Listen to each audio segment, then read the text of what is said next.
સાવલીના ધારાસભ્ય કેતન ઇનામદારે ફરી આપ્યું વિસ્ફોટક નિવેદન। વિવાદોમાં રહેવા ટેવાયેલા આખા બોલા સાવલીના ધારાસભ્ય કેતન ઇનામદારે ફરી એકવાર સ્ફોટક નિવેદન આપ્યું। સાવલી એસટી ડેપો ખાતે આયોજિત જાહેર કાર્યક્રમમાં કેતન ઇનામદારે વિકાસ અને જનહિત અંગે દ્રઢ અને ખુલ્લું નિવેદન આપ્યું।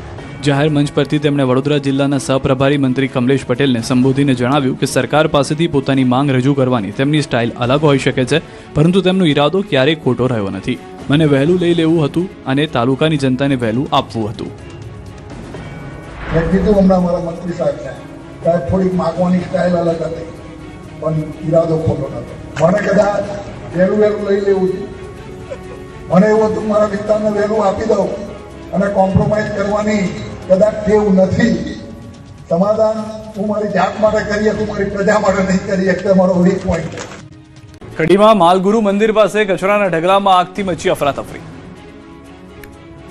મહેસાણા જિલ્લાના કડી શહેરમાં આવેલા જાસલપુર રોડ પર ભીષણ આગ લાગી હતી। માલગુરુ મહારાજના મંદિરની બરાબર સામે આવેલા ખુલ્લા પ્લોટમાં કચરાના ઢગલા અને જાડી ઝાંખરામાં અચાનક આગ ભભૂકી ઉઠતા દોડધામ મચી ગઈ। ઝડપથી ફૂંકાતા પવનને કારણે આગે વિકરાળ સ્વરૂપ ધારણ કરતા દૂર દૂર સુધી ધુમાડાના ગોટે ગોટા જોવા મળ્યા। જાડીઓમાં લાગેલી આગ જોતજોતામાં પ્રસરી ગઈ, જેમાં આસપાસના લીલા ઘટાદાર વૃક્ષો પણ તેની ઝપેટમાં આવી ગયા। આ ઉપરાંત ત્યાં આવેલી એક કેબિન પણ આગમાં ખાખ થઈ ગઈ। આગની તીવ્રતા એટલી વધુ હતી કે રસ્તા પરથી પસાર થતા વાહન ચાલકોમાં પણ ભયનો માહોલ જોવા મળ્યો। ઘટનાની જાણ થતાં જ આસપાસના સ્થાનિકો તાત્કાલિક મદદે દોડી આવ્યા। ત્યારબાદ કડી મહાનગરપાલિકાની ફાયર ફાઇટરની ટીમ પણ ઘટના સ્થળે પહોંચી ગઈ હતી। સ્થાનિકો અને ફાયર વિભાગની ટીમે સંયુક્ત રીતે પાણીનો મારો ચલાવી ભારે જહેમત બાદ આગ પર કાબૂ મેળવ્યો। કચરાના ઢગલામાં આગ કયા કારણોસર લાગી તે હજુ સુધી જાણી શકાયું નથી। કોડીનાર ડોળાસાના વેપારી પર હુમલાના વિરોધમાં બજારો બંધ રાખી રેલી યોજી। ગીર સોમનાથ જિલ્લાના કોડીનાર તાલુકાના ડોળાસા ગામે કારડિયા રાજપૂત સમાજના એક વેપારી યુવક પર થયેલા ગંભીર હુમલાની ઘટનાએ સમગ્ર જિલ્લામાં ચકચાર મચાવી છે। ગીર સોમનાથના કોડીનાર ડોળાસાના વેપારી પર હુમલાના વિરોધમાં બજારો બંધ રાખી રેલી યોજી વિરોધ વ્યક્ત કરવામાં આવ્યો। પોલીસે પણ આ મામલે એક વ્યક્તિની અટકાયત કરી છે અને આ મામલે વધુ લોકોની અટકાયત થઈ શકે છે। મહત્વનું છે કે કોડીનારના ડોળાસા ગામે હાર્ડવેરની દુકાન ચલાવતા દિલીપભાઈ જેઠાભાઈ મોરી પર મોડી રાતના ઉનાના 4 માથાભારે નિલય રામભાઈ વાળા અને તેના સાગરીતોએ જીવલેણ હુમલો કર્યો હતો, જેથી વેપારી લોહીલુહાણ હાલતમાં કોડીનારની હોસ્પિટલમાં ખસેડવામાં આવ્યા। આ ઘટનાની જાણ ડોળાસાના વેપારીઓ, ગામના લોકો અને સમસ્ત ક્ષત્રિય કારડિયા રાજપૂત સમાજના લોકોને થતાં વાતાવરણ તંગ બન્યું। એક નિર્દોષ વેપારી ઉપર બેરહેમીથી હુમલો કરવામાં આવતા લોકોમાં રોષ છવાયો। ડોળાસા ગામ, કોડીનાર તાલુકો અને ક્ષત્રિય કારડિયા રાજપૂત સમાજમાં ઉગ્ર પ્રત્યાઘાત પડ્યા અને બજારો સજ્જડ બંધ રાખીને વિરોધ કરવામાં આવ્યો। સમાજના અગ્રણીઓ અને ગામના પ્રતિનિધિઓ દ્વારા મામલતદાર કચેરી તેમજ કોડીનાર પોલીસ સ્ટેશન ખાતે આવેદનપત્ર પાઠવી આરોપીઓ સામે તાત્કાલિક અને કડક પગલાં લેવા માંગણી કરવામાં આવી હતી। રેલવે નોટિસ આપતા જામનગરના લોકોએ મનપા કચેરીને ગજવી। ઉગ્ર વિરોધ પ્રદર્શન, ઝપાઝપી અને પોલીસ સાથે રકઝકના દ્રશ્યો જામનગરના છે, જ્યાં હનુમાન ટેકરી સહિતના વિસ્તારોમાં રેલવે તંત્ર દ્વારા જમીન ખાલી કરવા માટે અપાયેલી નોટિસના પગલે લોકો વિફર્યા છે। રેલવે તંત્રએ દિગ્જામ સર્કલ નજીક હનુમાન ટેકરી અને આસપાસની સોસાયટીઓને છેલ્લા 2 દિવસથી નોટિસ પાઠવી છે। આ નોટિસમાં જમીન રેલવેની માલિકીની હોવાનું જણાવી 7 દિવસમાં જગ્યા ખાલી કરવા આદેશ કરાયો છે, જેના પગલે અહીં રહેતા લોકોને રાતોરાત રોડ પર આવી જવાનો ખતરો ઊભો થયો છે। આશિયાના છીનવાઈ જવાના ડરથી વિરોધમાં આજે બીજા દિવસે પણ સ્થાનિકોનો ઉગ્ર વિરોધ છે। વિરોધ પક્ષના કોર્પોરેટર રાહુલ બોરીચાની આગેવાની હેઠળ મહાનગરપાલિકા કચેરી એકઠા થયેલા સંખ્યાબંધ લોકોની પોલીસે અટકાયત કરી, તો મહિલાઓ સહિતના લોકોના ટોળા એકઠા થઈ સૂત્રોચ્ચાર કર્યા। કમિશનરને મળવાની જીત પકડી, મ્યુનિસિપલ કમિશનર નીચે આવીને મળે તેવી માંગણી સાથે સૂત્રોચ્ચાર કરતા પોલીસ દ્વારા કોર્પોરેટર રાહુલ બોરીચા સહિત અનેક નાગરિકોની અટકાયત કરવામાં આવી। 2 બસ ભરીને સ્થાનિકોને પોલીસ બસમાં બેસાડવામાં આવ્યા, જેથી અન્ય ટોળા વિખેરાઈ ગયા હતા। પરંતુ રેલવેની નોટિસના મામલે આગળ શું થાય છે તેના પર સૌની નજર છે। પોલીસ તંત્ર પણ આ મામલે એલર્ટ મોડમાં છે। ખંભાતમાં 10 દિવસથી સફાઈ કર્મીઓ હડતાલ પર, ચાલુ મીટિંગમાં હોબાળો મચાવ્યો। આણંદ જિલ્લાના ખંભાત નગરપાલિકામાં કામ કરતા 200થી વધુ સફાઈ કામદારો વિવિધ માંગને લઈને છેલ્લા 10 દિવસથી હડતાલ પર છે। રાજ્ય સરકારે 2016માં લાગુ કરેલા 7મા પગાર પંચ લાભ નથી મળ્યો, જેથી સાફ સફાઈ કરતા 200થી વધુ સાફ સફાઈ કર્મચારીઓ વિરોધ પ્રદર્શન કરી રહ્યા છે। આમ છતાં નગરપાલિકાના હોદ્દેદારો અને અધિકારીઓ ટસના મસ ન થતા હવે કામદારોની ધીરજ ખૂટી છે। ખંભાત પાલિકાની બોર્ડ મીટિંગમાં સફાઈ કર્મચારી ઘૂસી જઈ ભારે હોબાળો મચાવ્યો।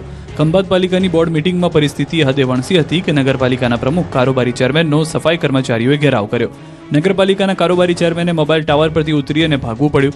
સ્થિતિ એટલી વણસી કે પોલીસને વચ્ચે પડવું પડ્યું। હવે સફાઈ કર્મચારીઓના સમર્થનમાં વાલ્મીકી સમાજનું સંગઠન ખંભાત નગરપાલિકાએ પહોંચ્યું અને જ્યાં સૂત્રોચ્ચાર કર્યા હતા તેમની એક જ માંગણી છે, 7મા પગાર પંચનો લાભ આપો। અરવલ્લી પોલીસે એર સ્ટ્રાઇક કરી ગાંજાનું વાવેતર પકડ્યું। તુવેર અને ઘઉંની વચ્ચે વાવેતર કર્યું હતું। પહેલા ડ્રોન ઉડાડી ગાંજાના ઠેકાણાઓ ટાર્ગેટ કર્યા, પછી આકાશી સ્ટ્રાઇક કરી અરવલ્લી પોલીસે ગાંજાનું વાવેતર પકડી પાડ્યું. અરવલ્લી જિલ્લાના મેઘરજ તાલુકામાંથી એસઓજીએ સરકારી જમીનમાં ઉગાડેલા ગાંજાના છોડ પકડી પાડ્યા. પોલીસ સહિત અન્ય લોકોને જાણ સુદ્ધા ન થાય એ માટે આરોપીઓએ ગાંજાના છોડ ઘઉં અને તુવેરની આડમાં ઉગાડવામાં આવ્યા. પરંતુ પોલીસે મેઘરજના લાલપુર કુણોલની સરકારી જમીનમાંથી ગાંજાનું વાવેતર શોધી કાઢ્યું. ગાંજાના 83 છોડ સાથે 8 કિલો 730 ગ્રામ ગાંજો પકડી પાડ્યો. કુલ 4.36 લાખનો મુદ્દામાલ જપ્ત કરવામાં આવ્યો. ગાંજાનું વાવેતર કરનાર રાજુ કાતીભાઈ નાથબાવાની ધરપકડ કરી છે. તે છેલ્લા કેટલાય સમયથી લાલપુર ખાતે ઝૂંપડું બનાવી આશ્રમમાં સેવક તરીકે રહેતો હતો. બજારમાંથી ઘી ખરીદતા પહેલા ચેક જરૂર કરજો. બનાસકાંઠામાંથી શંકાસ્પદ ઘીનો જથ્થો જપ્ત કરવામાં આવ્યો છે. ચંડીસર GIDCમાં ફૂડ એન્ડ ડ્રગ્સ વિભાગના દરોડા સવાઈ મિલ્ક પ્રોડક્ટ્સમાંથી અંદાજે 7.93 લાખનું 1200 લીટરથી વધુ શંકાસ્પદ ઘી સીઝ કરાયું છે. પ્લોટ નંબર 195 પર કાર્યરત મેસર્સ સવાઈ મિલ્ક પ્રોડક્ટ્સ નામની પેઢીમાં ઓચિંતી તપાસ કરવામાં આવી. પેઢીના માલિક વિપુલકુમાર જયંતિલાલ પંચીવાલાની હાજરીમાં હાથ ધરાયેલી તપાસ સ્થળ પર શંકાસ્પદ ઘીનું ઉત્પાદન અને વેચાણ થતું હોવાનું સામે આવ્યું છે. પેઢીમાંથી 2 શંકાસ્પદ નમૂનાઓ લેવામાં આવ્યા છે. સાથે જ 7,93,975નો મુદ્દામાલ સીઝ કરવામાં આવ્યો છે. આ તરફ સોના ચાંદીના સુવર્ણ કાળ વચ્ચે વેલેન્ટાઇન ડેને લઈને સુરતમાં ખરીદી નીકળી. વૈશ્વિક પરિસ્થિતિના કારણે દેશભરમાં સોના ચાંદીના ભાવ આસમાને પહોંચી ગયા છે. ઐતિહાસિક સપાટીએ ભાવ પહોંચ્યા બાદ શુક્રવારે ચળકતી ધાતુના ભાવમાં કડાકો આવ્યો. ચાંદીના ભાવમાં એક જ દિવસમાં કિલોએ 25,000નો ઘટાડો. 1 કિલો ચાંદીનો ભાવ 2.5 લાખ પર પહોંચ્યો તો 10 ગ્રામ સોનાનો ભાવ 1,57,500 થયો. જેની વચ્ચે વેલેન્ટાઇન ડેની લઈને સોની બજારમાં હલચલ તેજ થઈ. સુરતની સોની બજારમાં વેલેન્ટાઇન ડેને લઈને ખરીદી શરૂ થઈ. પત્ની, ફિયાન્સી કે પછી ગર્લફ્રેન્ડ માટે સોના ચાંદીની ખરીદી શરૂ થઈ છે. જેને લઈને સુરતના સોની વેપારીઓએ લોકોને પરવડે તેવી કિંમતના આભૂષણો તૈયાર કર્યા છે. વિવિધ ડિઝાઇનની રિંગ અને ચેઇન તૈયાર કરી છે. લોકો પણ ભાવની ચિંતા કર્યા વગર ખરીદી કરી રહ્યા છે. કચ્છમાં 31 લાખની જમીન પરથી દબાણ દૂર કરાયું. કચ્છમાં ફર્યું તંત્રનું બુલડોઝર. બીટા સીમ વિસ્તારમાં સરકારી જમીન પરનું 31 લાખની કિંમતની જમીન પરનું દબાણ દૂર કરાયું. અબડાસા તાલુકાના બીટા ગામે સર્વેમાં આવેલી સરકારની અંદાજિત 6 એકર જમીન પર થયેલ દબાણ નાયબ મામલતદારના માર્ગદર્શન હેઠળ દૂર કરવામાં આવ્યું. દબાણ કરાયેલ જમીનની કિંમત અંદાજિત 30 લાખ અને વાવેતરની 1 લાખ મળીને કુલ 31 લાખ થાય છે. કામગીરી દરમિયાન કોઈ અનિચ્છનીય બનાવ ન બને તે માટે ચુસ્ત પોલીસ બંદોબસ્ત ગોઠવાયો. સ્થળ પર ગ્રામજનોની હાજરીમાં તેમજ પોલીસ સ્ટાફની ઉપર ભાજપમાં ભડકો. 3 દિવસમાં 17 પદાધિકારીઓના રાજીનામા. સ્થાનિક સ્વરાજની ચૂંટણી પહેલા નવસારી જિલ્લામાં ભાજપમાં ભડકો થયો છે. છેલ્લા 3 દિવસથી રાજીનામાનો દોર શરૂ થઈ ગયો છે. જલાલપુરમાં વર્ષોથી અન્યાય થતા હોવાના આક્ષેપ સાથે વિરોધ પ્રદર્શન કરી 3 દિવસમાં જિલ્લા અને તાલુકાના 17 પદાધિકારીઓએ પોતાના પદ પરથી રાજીનામા આપી દેતા ખળભળાટ મચી ગયો છે. જિલ્લા ભાજપનું સંગઠન જાહેર થતાં જલાલપુરમાં 10 ફેબ્રુઆરીથી શરૂ થયેલો રાજીનામાનો દોર શુક્રવારે પણ અટક્યો ન હતો. પહેલા 10 ફેબ્રુઆરીએ જિલ્લા ભાજપમાં ઉપપ્રમુખ તરીકે નિયુક્તિ પામેલા અશોક પટેલ, બક્ષીપંચ મોરચાના મહામંત્રી વિજય પટેલ, કિસાન મોરચાના મહામંત્રી પ્રકાશ પટેલ અને જિલ્લા સંગઠનના મંત્રી ચેતના પટેલે પોતાના પદ પરથી રાજીનામા ધર્યા હતા. જલાલપુરને વર્ષોથી અન્યાય થતો હોવાના આક્ષેપો સાથે નવનિયુક્ત હોદ્દેદારોએ રાજીનામા ધર્યા. જે બાદ ગુરુવારે પણ જલાલપુર તાલુકાના 2 મહામંત્રીઓ અને જિલ્લા મહામંત્રીએ રાજીનામું આપ્યું. તાલુકા મહામંત્રી કેતન પટેલ અને ચેતન પટેલે રાજીનામા આપ્યા હતા. બાદમાં હવે જિલ્લા મોરચા મહામંત્રી રોશની પટેલ પણ રાજીનામું આપી ચૂક્યા છે.